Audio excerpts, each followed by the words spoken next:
What if the thing you've been most focused on in your recovery turns out to never actually have been the real problem? In this interview, we're going to challenge some of the most common assumptions about symptoms, activity, and relapse, and look at what actually changes when the nervous system stops bracing for impact all of the time. If you're new here, I'm Raelan Agle, and this is a space where we explore recovery from chronic fatigue syndrome, long COVID, and other related conditions through nervous system regulation, brain rewiring, and real world lived experience, focusing on what actually helps people return to full, energetic lives. And today I am so thrilled to welcome Rachel Whitfield joining us from Bristol in the UK. Like so many others, Rachel was leading a very active and fast paced life and then found her life dramatically interrupted by long COVID.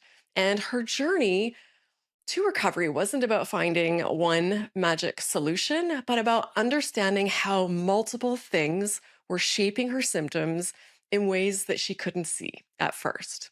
And she pledged that when she recovered that she would do what she could to share her story and pass to recovery with others. And her expertise and recovery story has attracted the attention from many, including the BBC, ITV, and even a group of scientists working in chronic fatigue who invited her in as a patient advisor on their advisory committee. So, from this conversation, it will help you to move forward with a clearer, calmer way to think about recovery that cuts through a lot of the noise and just helps you to decide what your next step really is. So, please join me in welcoming Rachel Whitfield. Rachel, it is so wonderful to have you here. Thanks for being with us. You're very welcome. You're very welcome. Good to finally get the opportunity to talk to you one on one as well, Raylan. Yeah, this feels long overdue. Yeah, so excited to get into all of this because I know you've had quite the journey with this and you've done so much incredible work after your recovery. But always great to start with your own personal experience with all of this. And I know, like many people, you had a very active personal life and professional life, and then COVID hit. And I imagine for like many of us, it just feels a bit like slamming into a brick wall. So, tell us about that. What was that like for you? Yeah, I mean, it's so interesting because what I believed at the time, and then when you unpick it and you rerun it through kind of a Yeah. new lens, it's a bit different. But in order to kind of think about COVID, I kind of have to think about before COVID because I've done a lot of work. And before Mm. COVID, very, very busy, single mom, working often, working running a training company. Often I live in Bristol, often commuting to London, hotels, overnight care for my daughter, and just really always on, training for a marathon, busy social life. So just kind of go, go, go. And it's Mm. interesting, like when I first got long COVID, and I would ring my mum in tears, just going, Mum, I want my old life back. I want my old life back. What can I do? And my mum was brilliant. And she went, Rachel, you can't have that life at the moment. We need to just Wow. accept that right now. But she did it in a very, I don't think she realized she was doing this, but a very regulatory way Yeah. that really helped me kind of find acceptance. But now when I look back, Yeah. I thought I had this perfect life. I realized actually it wasn't as perfect as I thought. And it wasn't that it was busy, that wasn't the problem. What was Mm. the problem was that I was living in fear. I was running training courses, I was self employed, I was constantly waiting for someone to phone me up to complain or to give me bad Mhm. feedback. I was worrying about what to do with my daughter. Friends have now told me that I actually wasn't very well regulated. And I didn't realize that at the time, but I would react to things kind of disproportionately that I had no idea. And like my best friend, she said, I wondered when you'd burn out. She didn't tell me that at the Mm. time. She told me after I'd recovered. So life maybe before COVID, this life that I thought I really wanted back, actually on reflection wasn't maybe quite as good as I thought it was. Wow. But you know, I thought I was really healthy. Mm. We then had the pandemic. I lost my business in the pandemic, but I managed to kind of claw Mm. my way back and convert to Zoom. So it's a mixed bag, actually, because Now, actually, I'm really grateful, not for the pandemic, but for the fact that I do operate more from the city that I live in. But it's interesting. I thought that I was handling it really well. I'm sure a lot of us were. And then I now realized that maybe I was in denial because it was horrendous. We were forced to watch the news, we were forced to watch the death counts, we were asked to look Mhm. constantly at symptoms, we were asked to hand wash.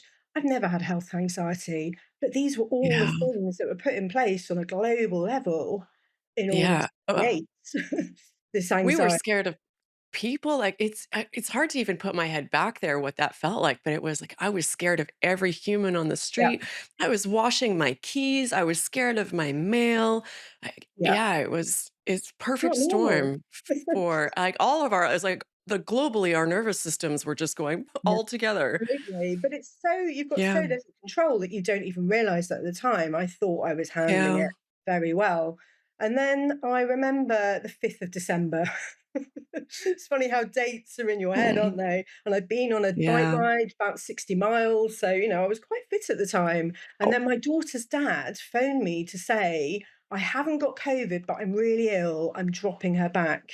And it was a bit like Bill Clinton, where it's like, I haven't. And now looking back, it was the obvious sign that, of course, he had.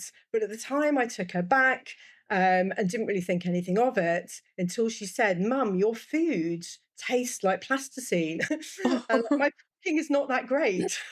But in that moment, It's I not thought, that bad. it's not that bad. And I had sent her to school that morning, kind of wondering whether there was COVID, there wasn't, but she didn't have any symptoms. And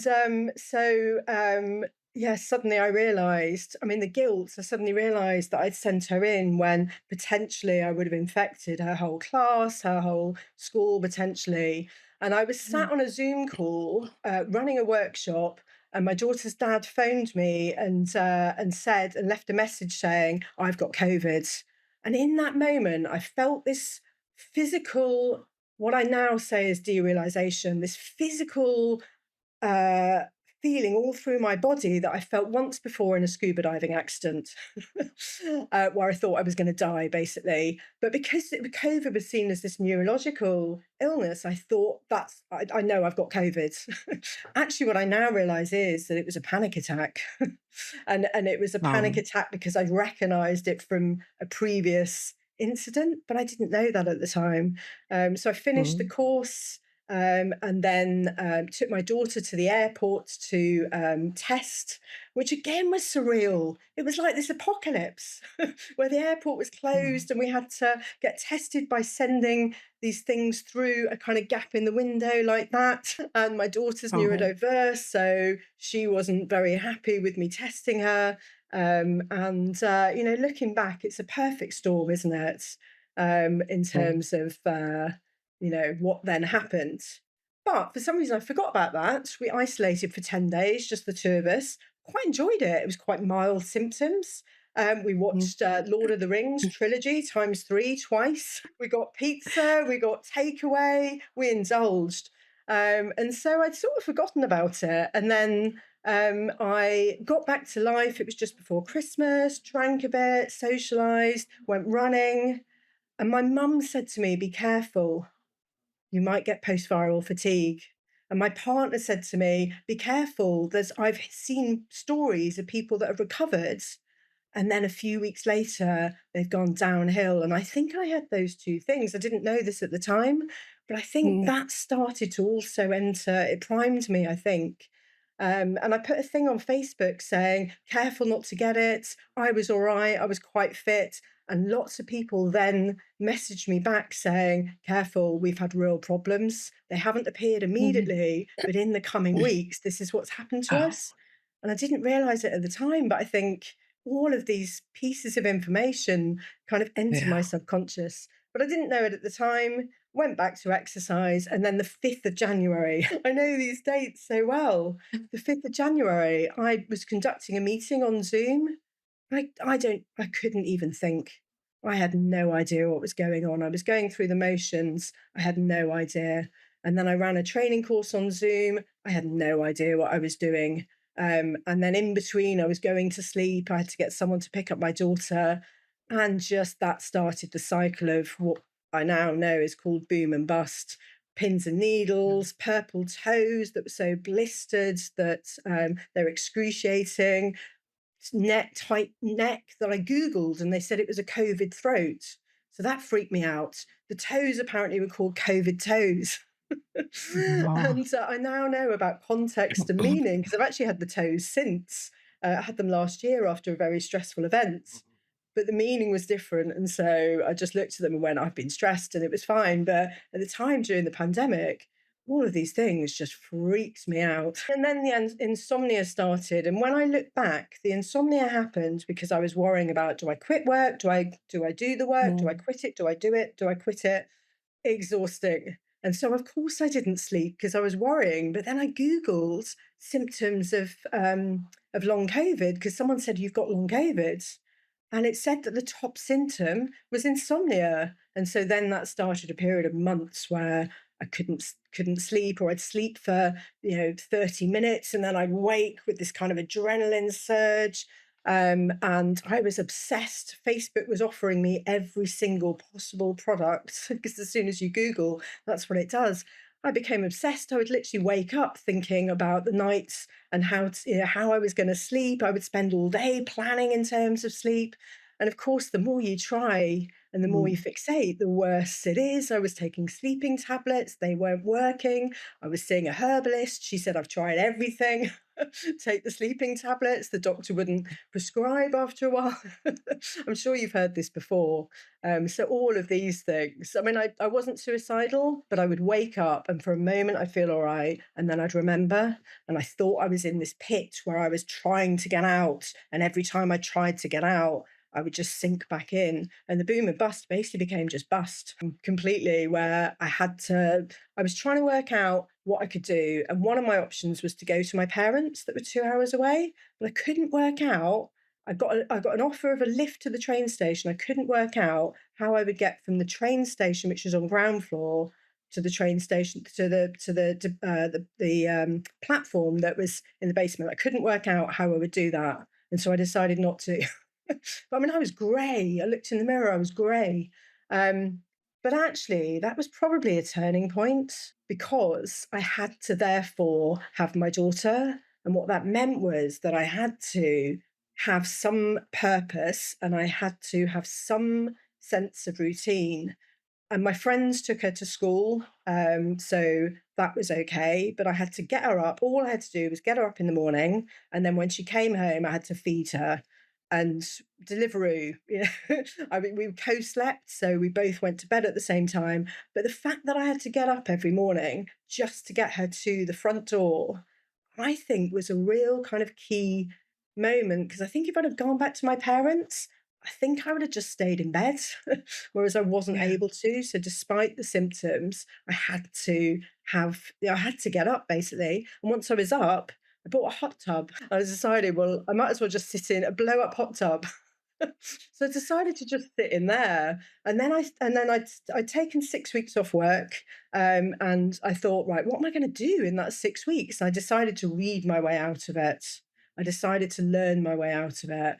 That was kind of what I was going to do. So I found your book, Raelan. I'd never heard of you. I didn't really understand how you'd recovered, but the things I took were that was recovery was possible, and that was key, and that you gradually exposed yourself to more, and I think that for me was really key, and I hung on to that. So I read your Yeah. book, I read I'm gonna Alex's book. interrupt just to say for anyone listening, you didn't really understand how I recovered because when I wrote that, I didn't really understand how I recovered, and I think you just summed up in one sentence what anyone, would should take away from it. So I just always wanna put that out there because people read it and it does not line up with my YouTube channel.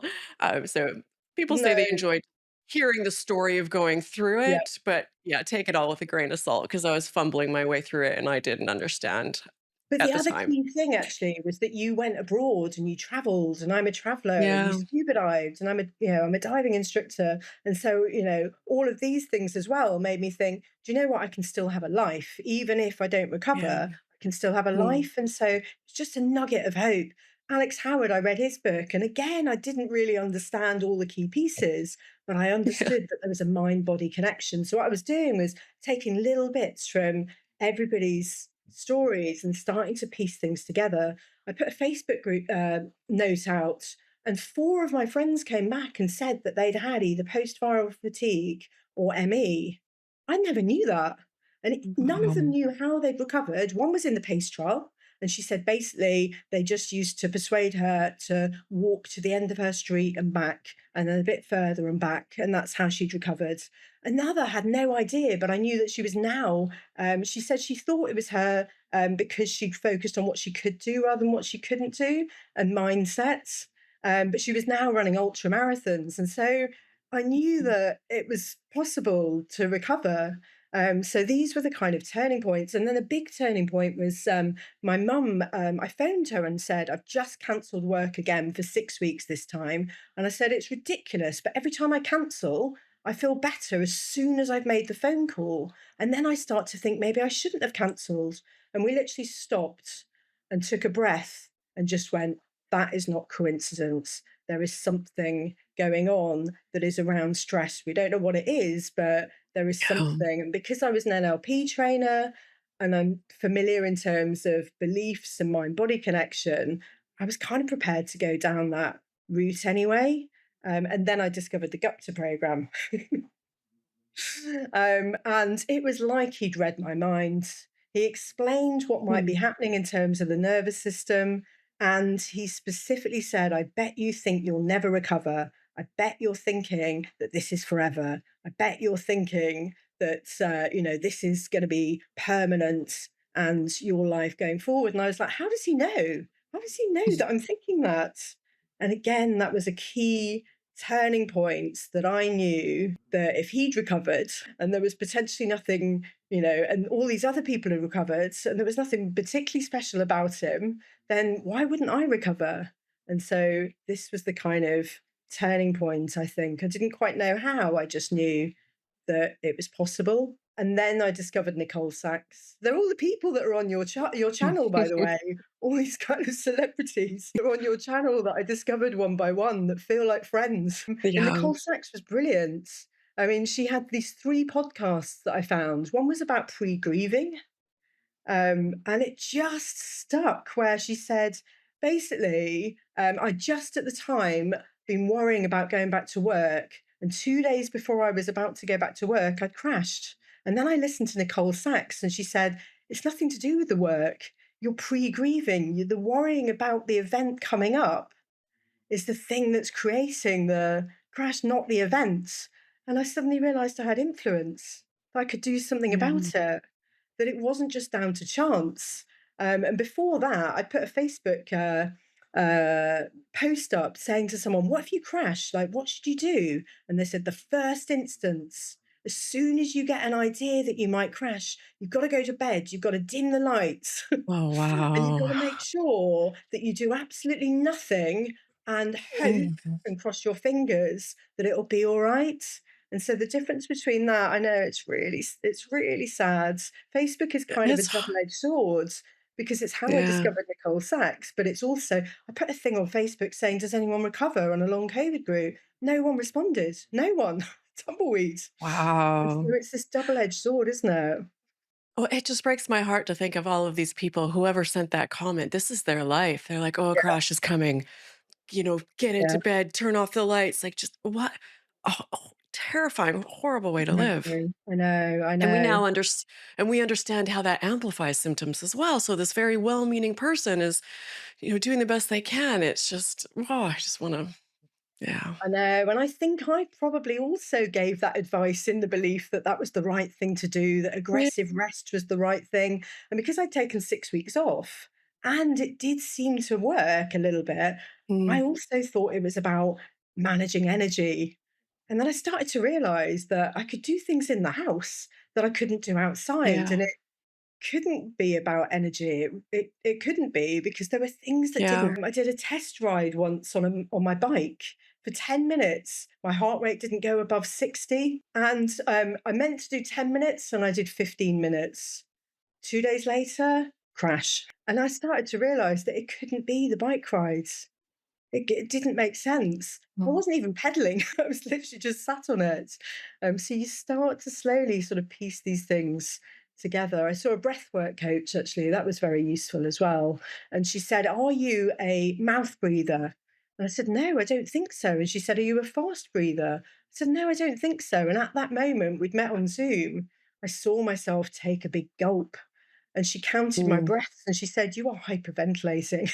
It was Wow. the first kind of thing that I heard that I thought, that is something I can do something about. She said, "We can retrain Right. you." So that was another thing that really helped. Wow. Oh my goodness. I am so sorry you've had to go through all of this. It sounds like though you really went at it and the Gupta program was a turning point for you. So how did that go?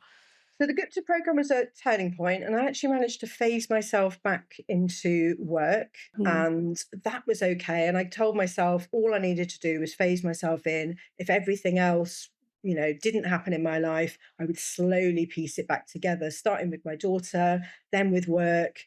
We were lucky I was in the pandemic, so I was inviting people round for half an hour. But actually, what I realized was that I felt exhausted after half an hour, but so did Mm. everybody else, saying to me, "It's not surprising we've got nothing to talk about. Of course, it's exhausting." So that was a Yeah. lot of it, but I still was stuck on the exercise. I was telling people I was exercise intolerant. I'm not quite sure where that came from. I believe that because I was running initially, I'd done it to myself. I thought that Mm. I had literally ruined my life. And I was kind of happy, but yeah, I didn't really know what to do in terms of exercise. And then I did the lightning process, Mm. and somebody on one of the Facebook groups put a note saying that they'd recovered using the lightning process and that they'd gone back to exercise and running and cycling. And I felt jealous, and I thought, do you know what? If they can do it, I don't know what it Yeah. is. I've heard about it before. I know it's controversial, Mhm. but sod it, I've got nothing to lose. So I booked it, literally did it the next day. Wow. For some reason, I decided to test it out, and I didn't really know what I was doing, but I got on my bike for 30 minutes, got my heart rate up to 180. I decided to go for broke. And it was based on a conversation an hour into the lightning process where I said to the lady, who's Phil Parker's sister, actually, she's retired now, but I said to her, "Of course, I need to pace, don't I? I'm exercise intolerant. I need to pace." And she said, "Rachel, why do you think that? You've got as much energy as anyone else. It's just that you are draining your energy. You are draining your energy because you're doing things and then you're looking, you're expecting, if you go over a certain amount, you're expecting it." And something that she said in 10 seconds changed everything. And it wasn't that Wow. it wasn't just the fact that she'd told me it, it was all the other bits of information, the evidence I'd been gathering, the reason that I realized Mm. that I could do things inside but not outside. Suddenly, it was like she told me that the earth was round when I thought it was flat. It was this paradigm shift that I've sat where I am now, I nearly fell off my chair, but it made sense. And so I got on my bike, I cycled for 30 minutes as hard as I possibly could. And I was scared, but for some reason, I decided that if it all went wrong, she would be there to rescue me the next day. I don't quite know what Yeah. I thought she would have done. And that evening, I got the worst symptoms I have ever had in my life. But for some reason, I was expecting them. And I would always advise people actually to do things in a safer way for the brain, expose yourself Right. slowly feels safer, even as I'm Yeah. talking about it. But for me, I felt like I had to just look this in the eye. I had to just test it out and I just had to kind of go for it. But I was so confident in this belief that I walked around my kitchen just telling myself that I had this choice and I knew what it was and I'd been expecting these symptoms.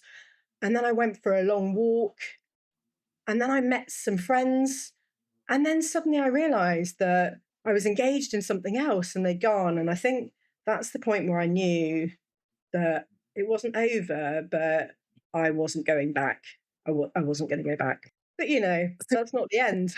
so it sounds like changing your response to symptoms was big, which we know is Yeah. important, not panicking. building that evidence and slowly starting to see that it's actually not a physical structural limitation. Like I Yeah. can do things. Something is holding me back.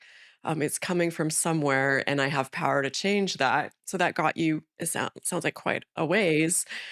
But like with many people I talk to, it's often a little bit more work that needs to be done beyond just a couple of those insights. So what was it for you from there? Yeah. I mean, the feedback is that I wasn't listening at this point. I was well, that I was offered coaching sessions afterwards. I was like, I don't need it. I'm off. And there was Yeah. another girl actually that I now know who I must have been horrendous because she didn't have that instance. She's now recovered by looking at Nicole Sachs.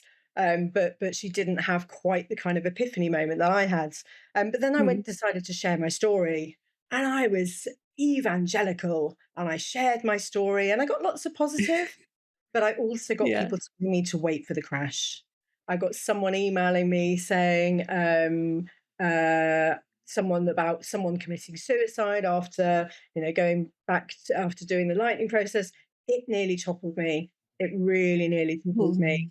And the reason it didn't is because I kept in touch with the coach, the lightning process coach. I had Mm. various sessions, and she said, "Where are your beliefs, Rachel? You're not. I wasn't robust enough to do that really." And it's like she said to me, it's like your brain is a pony. It wants to go where it's gone, and it gets used to a certain route. And the retraining is that you have to kind of have these setbacks in order to have an opportunity to keep showing your brain that there's a different path. And so for months afterwards, I'd get these setbacks, including one about 6 months later. That was horrendous, where I just thought, I mean, maybe it's just remission, and now it's come back again, it's come back. But then you realize that it's just the old pathways that have come back, Mhm. and more work to be done, more work to be done. So there's another kind of year or so of just, yeah, more journaling, more work to be done, more understanding in terms of my triggers. And even 4 years later, I got a flu last year, and I found myself catastrophizing about it. I started Googling, when will it finish? How long do flus last? Will I be well enough for work? And then I watched my boyfriend who went, yeah, I've got flu too. I'll just take it later. I'll just, Yeah. start to realize that these habits, it's so easy to go down the path. And when you're in it, when you're in the anxiety Yeah. loop, you don't realize it until you pop out and look back and think, I've done it again. So, Yeah. you know, Yeah. And it really messes up your perspective, don't you find, of symptoms and how you're supposed to feel. And it's this odd balancing act of listening to your body, but not listening to your body. And I remember I would get frustrated with my husband because we would have plans to do something for the day. And then he'd say, I'm not feeling well. I think I'm coming down with something. And we're going to have to cancel. I'm going to stay home. And I would get mad. I'm like, if I stayed home every time I didn't feel well, we would never do anything ever. Like, let's go. I know, It's I just know. it just It's really interesting, messes with isn't your it? head. I know. I Yeah. think now, because that's really key, isn't it? A lot of the time people are like, I'll listen to my body. But if you listen to your body, you potentially stay in Yeah. bed, and people stay in Yeah, bed. oh, yeah. And so For it's maybe listening decades. to your Yeah. body going, what is the actual message? It's not Yeah. necessarily, Yes. the fatigue is not Right. necessarily anything to do with energy. It's probably not. It's just, I don't feel safe, Yes. or I feel Oh, I stressed, or love I'm that. worrying, or I'm I love that. focusing. Yeah. So yeah, I read a mindfulness book actually, and for ages after I recovered, I was still very focused on being tired, very focused on energy. And Mm. then they said, if you ask normal, healthy people how tired they are, and to document how tired they are every day, they'll start feeling worse. And it is that whole thing of what you focus on, Yeah. it ends up getting. Whether Yeah. it's menopause symptoms or whether it's being ill, where you put your focus and where you put your energy, Yeah. every your body catches up, I think. Yeah. When I was reading about your story, like in the emails back and forth and things before we did this interview, I was curious what it's like from your perspective, from people facing this now, share in the comments what this has been like for you.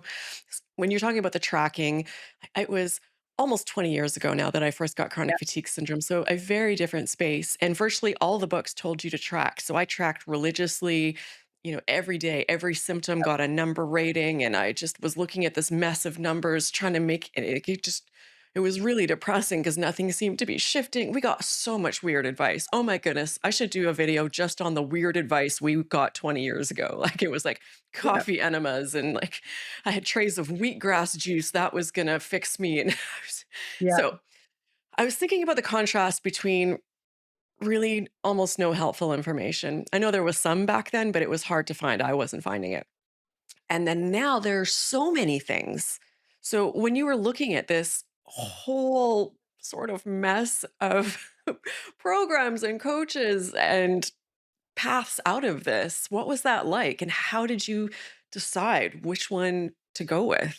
To be honest, at the Just- time, the only two that I heard of were Gupta and Lightning Okay. Process. So in 2020, it was all about this novel virus. And so Yes. we were told to go to the long Yeah. COVID Facebook groups, and my doctor had no idea. So I just used them for sleeping tablets and decided to go rogue alone. Mhm. But the thing I found was the pain. The Cure for Mm. Chronic Pain podcast with Nicole Sachs. That clicked, and I was lucky because there was someone else that already had long COVID that had shared their story. And I didn't really Mm. understand at the time about journaling and how that would work. But again, I knew enough that I was like, if she's recovered and she's sharing her Yeah. story on this podcast, I'm going to keep listening to this podcast. And so Nicole Sachs would talk about, she had one that was called The Relapse is Part of Recovery. And I listened to that, and she Mhm. was talking about relapses are normal. They're part of it, but it's your response to it that matters. And so Yeah. even though she was talking about pain, I just heard Mhm. symptoms. But there Yeah. wasn't, your Facebook group, I don't think existed. Susie Bolt's was quite early on. And so I did the rest and repair yoga, and that was good. I did it live. And there was something about showing up. I decided that I was recuperating like anybody that had been sick, and I was going to show up every day and do a little bit more each week. So there were things, but not the same now. I think it would be No, you're overwhelming. right. Yeah. Yeah, you're right. Even 5 years ago, I never mind 20 years ago, even Yeah, 5 years ago, it was yeah, very hard to find things. And as I've interviewed people over the years, early on, it was the people that followed that chronic pain science and said, "I'm just somehow were like you were insightful enough to understand that this could apply to me too." And that's for a long time, we were just using their tools, and that's what was yeah, helping people. But now even that space has completely expanded, and their understanding has expanded as we've seen that it's not just chronic pain. Oh my goodness, it's post-exertional malaise. It's every symptom that exists can be coming from the brain and the nervous system absolutely. in the absence of anything physical that needs to be addressed. Yeah. Absolutely. And I was so scared of COVID. I was so scared. And even when I Yeah. recovered, every time I thought I'd be exposed, I would get symptoms. And those symptoms would carry on until I tested and I was negative. And then one day I got COVID again, about 18 months after I'd recovered. And I told myself it had to be different, that it wasn't really about COVID. It wasn't about the pathological effects of a virus. It was all the other things that had filled my stress bucket, including fear of the virus.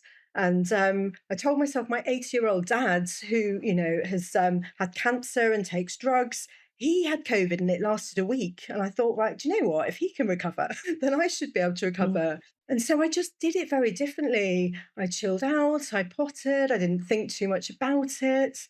And then on day 8, I went skiing. And, and then the following week I went running, and I was absolutely fine. I've had it a couple of times since, and it's not taken away from the fact that there was a reason why the world closed down. But Yeah. I realized I didn't need to buy into the fear anymore. I didn't Yeah. need to be worried about it and avoiding socializing. I needed to just Yeah. know that if I was chilled out and I was regulated, then my body would know what to do with anything coming along. And if I couldn't control it, I couldn't live my life like worrying about Mm. things that might happen. It's interesting because I thought I was super confident, but I now realise that I think I've had anxiety for years, and it's not the anxiety of I won't do anything, but it's just the worrying, pre-planning, what could go wrong, anticipating.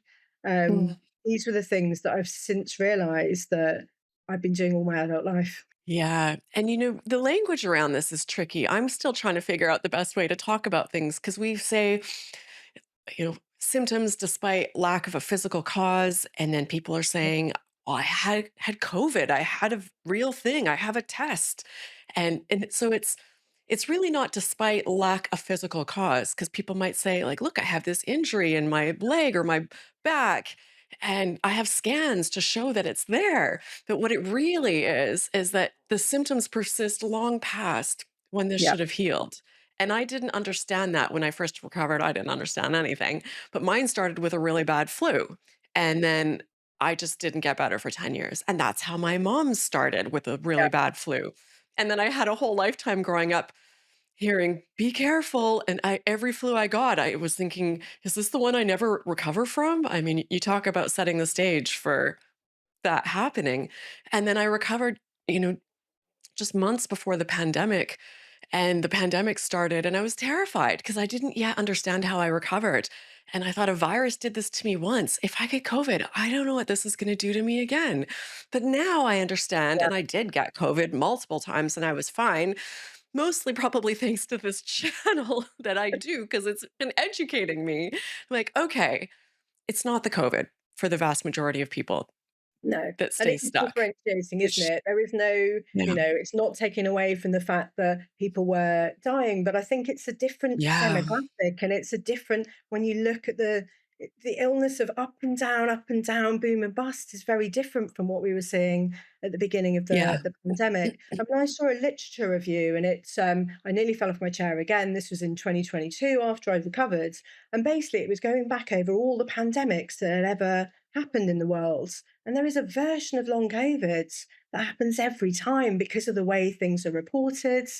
And it just made me realize that, it's for me anyway, the And feelings of having COVID and the symptoms I had when I had COVID were real, and my defense system, but my fear and my worry and my monitoring and mhm.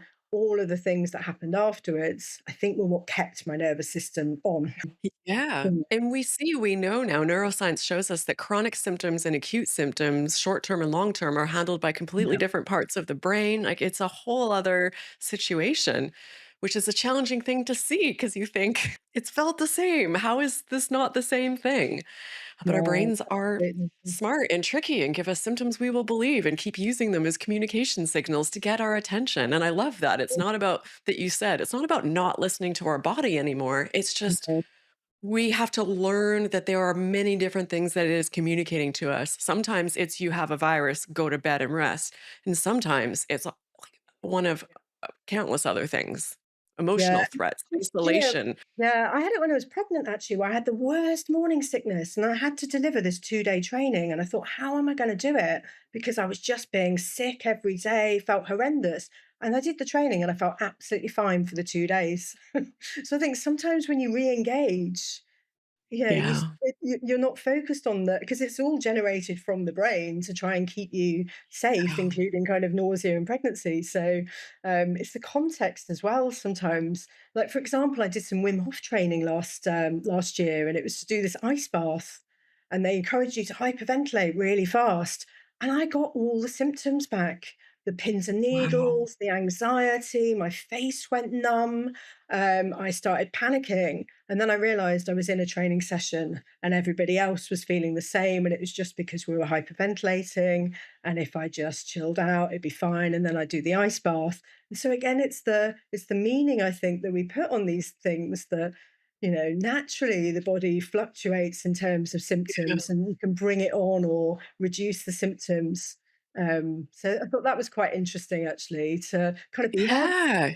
yourself symptoms and see what happens and know that you Yeah. get out of it. Um, Yeah, absolutely. Thinking about or thinking about the pandemic as well, one of the things that I recently learned at that conference, the Association for the Treatment of Neuroplastic Symptoms, never becomes less of a mouthful. But, a medical conference that I've talked about a lot here on the channel. People probably heard me mention it because it was just fascinating. It was research based, and we had researchers and medical doctors and looking at the research. And one of the things that I learned I already had an understanding that our brain processes physical threats and emotional threats in the same Yeah. way. So it's just danger. But also a part of that is isolation and, any sort of not being a part of society. That's also processed as a threat by our brain and our nervous system. And what did most of us do in the pandemic for a very long time? Yeah, Like absolutely. isolation was the way to go. Yeah, So so many absolutely. things. And the other thing I'd noticed was that I wouldn't get symptoms when I was trying to ride my bike or going for a walk. I would get them afterwards, generally when I was on my own. And I think your brain just has Yeah. more, it's not occupied by anything else. So it then searches for where the threats are. So that was interesting. I mean, it's so interesting, and so many uses. I mean, I used to have IBS and I don't have IBS anymore. I used to have allergies. I don't have allergies anymore. My daughter had some chronic symptoms, and because of the work that I'd done, I recognized the patterns and was able to realize that I needed to regulate and that there were things I could do to help her. Menopause, there's no denying the hormonal changes. And yet, I think a large part is also the meaning we place and the anxiety and the talking about it and the focus. And so, Yeah. I mean, I might have jinxed it. It might be coming. You never know. But I feel like I'm in a really good place with lots of other things now in my life that Yeah. because of the journey. I love that you brought up these other things that went away as well, because I hear this a lot from people, and it's a journey to get to the place of understanding, knowing, believing that your symptoms from your long COVID or CFS or whatever it might be are neuroplastic in nature, coming from the brain and the nervous system. You're like, and they be like, I have 12 different symptoms, and it can take you a while. And one by one, okay, maybe that one is two. Okay, maybe that one is two. And then not only do people get past the 12, oh my goodness, these things I've had since childhood also went away too. It's just fascinating. Things that you hadn't even considered, like, "Oh, that's been there forever. That's never going away. Oh my goodness, it's gone too." I know, and Yeah. then you notice it in other people, but they can't see it, Yeah. and then you think, "Do I tell them? Do I not tell them?" I'm starting to notice, patterns Yeah. with friends, and and then you have to kind of judge, are they in the right place? Are they ready? So all of these Yeah. things as well. Yeah, I mean, it's a journey. You think of this as an Yeah. epiphany moment, that recovery and a before and an end, but I don't Yeah. think it is. I think it's a No. journey, and all the I'm time I still think back. learning. Sorry? I Say say again, I'm sorry. still learning. Yes. I'm still learning every week. I think, "I didn't know that." It's just it's Yeah, a journey. I don't think exactly. it And ever then is. actually when you relax into it, you realise there is no such thing as recovery. I still get headaches, I still feel Mhm. tired, I still panic when I'm ill, but I know enough that Yeah. I can bring myself back, and I feel like I can use the same tools going forwards. And and then, Yeah. since I'm now obviously moderating for your group, and so learning lots there all the time, working for COFFI as well, sitting on meetings with all these scientists that are all over the world and hearing about their Yeah. trials and the work that they're doing. And so the learning is just continuing. So how did that start? Because since your recovery, now you are fascinating and amazing, and all the people you are connected to, it's just I don't even know how you pull it off. So how did you get into all of this? Like, what motivated you to do it? Where did you even start? And how are you Yeah. now the most well connected person I know in this community? It's very Well, impressive. Yeah. well, how did it start? I mean, I listened to the Gupta program, and he said, Mhm. what I decided when I recover, I would help other people. And in that moment, that's Mhm. why I decided that when or if I Mhm. recovered, I would help other people. And here I am still wanting to kind of fulfill that promise. I mean, I met Paul Garner, so he's a really good friend. So he was connected with coffee and invited me in. I think I naturally just network. I run my own business, so I'm used to Right. networking. I'm part of a big Serpa group that people like Irina, who manages your channel, are part of. I'm part of another recovery network with people that are advocating, starting by a lovely lady called Jackie, who has. She's been ill for 32 years and she's still recovering, but 6 years ago, so Wow. 25 years in, she discovered Mind Body and she's slowly recovering. She sends me videos where she's walking for the first time in nearly 30 years, Wow. which is amazing. So she's running a group. And so you end up then I don't know, connecting the SERPA conference in the same way as ACNS was good. Yeah. And then part of my role at COFFI is to try and bridge the gap between the science and some of the language and some of the way that that's communicated or not, and bridge the gap between, primary care and Mhm. secondary care and the researchers, but also then the patients. And so we've been doing these different kind of videos, live videos recorded, with basically a dialogue. A dialogue. We don't know all the answers, but a dialogue between some of the different scientists and researchers and doctors and psychologists and patients, and that's been really good, I think, for networking, and So continuing to wh do that. I was just say, let's maybe just back it up for people that don't know, and I'm not even fully aware. So what is Mm. COFFI? It stands for something, what is the main goal of what they I've got to do? get this right. Stands for collaboration of post-infectious fatigue following infection. Oh Sorry my if I haven't goodness. got that right, but it's basically Yeah, that's a mouthful. all over the world that are looking at from different perspectives, not just the mind body, but also there's immunologists, there's all sorts of people looking at the medical, as well as the more kind of as more start again. The scientists that are all different disciplines, basically looking at it from different perspectives, but all collaborating and sharing resources and data. So that's been going 10 years. I'm part of a consumer group, which is a patient group. Some of us are recovered, some of us aren't. We get involved in their trials, which has been amazing. Like one of the Norwegian brief outpatient trial. I'll put that in the notes, actually. Brilliant RCT. I never even knew this was happening. An intervention trial of basically all the things we talk about, giving an Wow. explanation, doing some of the emotional work around regulation, and gently in dialogue with the person, looking at joy and how they can start to integrate joy and kind of train themselves back into life. So these trials are happening. One that's not Wow. published yet. That we're waiting for the results, but this is Yeah. happening and has been happening for quite a number of years. So we've started a YouTube channel. It's not quite as big as yours, but it's called Fatigue Science Talks. There's about 12 or so videos, but Amazing. more planned in January. We're wanting to do one talking specifically about helping children. So I'm involved with Becca Kennedy and some other people around that. Um, Another one with Mats Lakander, who's a brilliant scientist in Sweden who looks at the sickness response and, from an immunological point of view, but also from a kind of mind body perspective. So that's going to be fascinating. So yeah, lots of. Wow. He wrote the book called the Inflamed Feeling. It's fascinating. It's really fascinating about how these Okay. things all link up. We'll make sure that all of this is linked in the video description because understandably people are asking all of the time, like, where is the science? People are hungry Yeah, just to see the research. And it yeah, is there and it is growing and there's so much in the works. It was another thing at the ATNS conference, just yeah. so great to see that, yes, we have all this research conducted so far, and here is some stuff in the works and stuff that they already know the results of, but it's not published yet. But it's, we know that it's firmly supporting everything, Coming, all of this, coming, this whole coming. approach. And I Yeah. mean, the other thing is that I always wanted, I went to my doctor and it's not their fault, but they had no idea.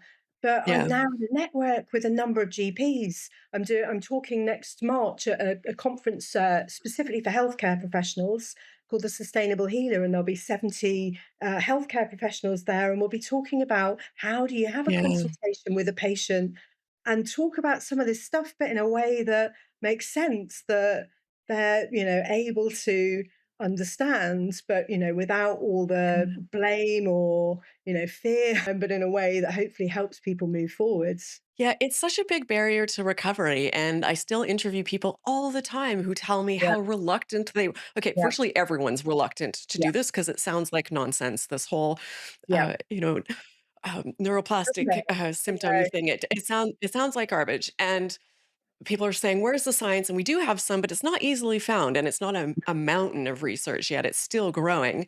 And then also, their doctors don't know about it. And I'm interviewing very smart people. Like we're all very smart, like people with multiple degrees, and they're saying, all I really see is like seems like some random coaches, and I don't know their credentials Yeah. doing this work, and some YouTube channels, and none of the YouTube channels are even very big. It's just, if you haven't subscribed yet, please subscribe. Nobody's taking us seriously. Like the world will take us seriously when we have a presence and we have spaces. Yeah. The other thing that I've realized is that science, I mean, really good science actually moves really slowly. I'm involved in an Yeah. RCT at the moment that we started thinking about it 3+ years ago, and it's still not been Yeah. published. And yet we sit what you see in the newspapers is science that actually isn't very good, but it's kind of Yeah. over egged, or the newspapers have got hold of it and it'll have these headlines. And a lot of it is kind of fear inducing. Yeah. Whereas a lot of the really good science, it just takes, years to get to a stage where it is published and peer Yeah. reviewed, And etc. I would encourage people to look at the research that exists on conventional methods. Yeah, There's so many studies that aren't necessarily studying this, but yeah, there's countless ones like where they do knee surgery and then placebo knee surgery. They put them both under, they both get an incision, but only one person gets any actual surgery done, and they perform the same. I interviewed someone, Cardin Rabin, who was at that conference, who I imagine you know and he was talking about, he's like, a lot of the conventional stuff that we do, that the yeah, established stuff in mainstream medicine that everybody trusts, he says, is the equivalent of like putting leeches on you to do bloodletting. He's like, people are looking at this like it's the woo woo, but I mean, modern science and medicine is incredible, like so many yeah, things. They have changed the world, they are doing incredible work. But for the chronic stuff, the long term yeah. stuff, the stuff that we're getting from conventional medicine is not working. So if you're skeptical about this, I invite you just to be curious and think about, well, how well is that working? This system that you trust so much for chronic symptoms, like it's not in most I know. cases. I had to piece it together because that the mind and body actually are one. When I did my A levels, I had eczema, and I had no problem at all Yeah, saying it's because I'm stressed. So we kind of do yeah, know that our heart rate goes up, when yeah. we're set or excited. But it's a jump then, isn't it, in terms of It is. Yeah, how did that go from that to being grey and pins and needles and not being able to walk and sleeping for 24 hours? That's the kind of jump. But one yeah, of our coffee videos talks. It's only 10 minutes, and it talks very specifically about how the stress response and the immune system work together, and how it's this kind of allostatic load, and you can have just this one extra stress and everything then topples, and then the system doesn't go back to how it normally would. And I think some of these explanations hopefully help people. yeah. So, Rachel, I know you were really active before all of this, and I can tell that you seem to be active again, but what does life look like for you now? Yeah, I'm still active. Old habits die hard, right? So I'm still trying to cram life and trying to fit in as many things as possible. So I run ultramarathons now. I've done three. I scuba dive again, which for all of my friends, they know. I think that I had a diving accident about 20 years ago. I thought I had decompression sickness. I lost the feeling in my legs for nearly a year. I had Wow. various recompression chamber treatments. And then when I recovered from long COVID, I realized that I can never prove it, but I think that it was never a bend in the first place. It was fear, and it was a mind body. And we were trained to look for symptoms. And so I had to test this out. So I went diving this summer with my daughter in Japan. And I did get some symptoms and sensations afterwards, but I told myself it was all right. And then I went diving 15 more times and it was fine. So I'm still just as busy. I have to catch myself sometimes. But you know what? I don't sweat the small stuff. I don't Mm. pre-prepare and plan. I don't mind if I make mistakes. I'm less kind of responsive to criticism. I don't worry so much about if I haven't dotted the i's and crossed the t's. I kind of just accept myself a little bit more, and I have more fun with the things that I'm doing. I'm not all about the fast and the deep, and I'm just about, let's just kind of see the trees and let's stop and take a photo and Yeah. let's kind of just chill out while we're doing this thing. And so I'm less kind of achievement focused and more just in the moment, still trying out all these different things, but with a different, I think with just a different mindset. And I Yeah. realized it was never about being busy, it was about the worry and the not Yeah. switching off and the constantly looking ahead and anticipating that things might go wrong. That was always the challenge for me. And Yeah. so I'm just a little bit more chilled now. Yeah, I've got a reminder at the top of my computer screen that says wear life loosely. And it's just, you can be busy and you can do all the things, but just don't be Yeah, holding on so tight and yeah, worrying about everything. It's just, yeah, go with it. exactly. Amazing. So great having you here. Thank you for being here. This has been wonderful. I can't wait to have you back. I hope you'll come back to hear more about the work that you're doing. I hope people will check out this interview with Paul Garner because it is a great one. I just really appreciate you and your time today and all the amazing work that you're doing to support people who are still facing this. So thanks for being here, Rachel. You're very welcome.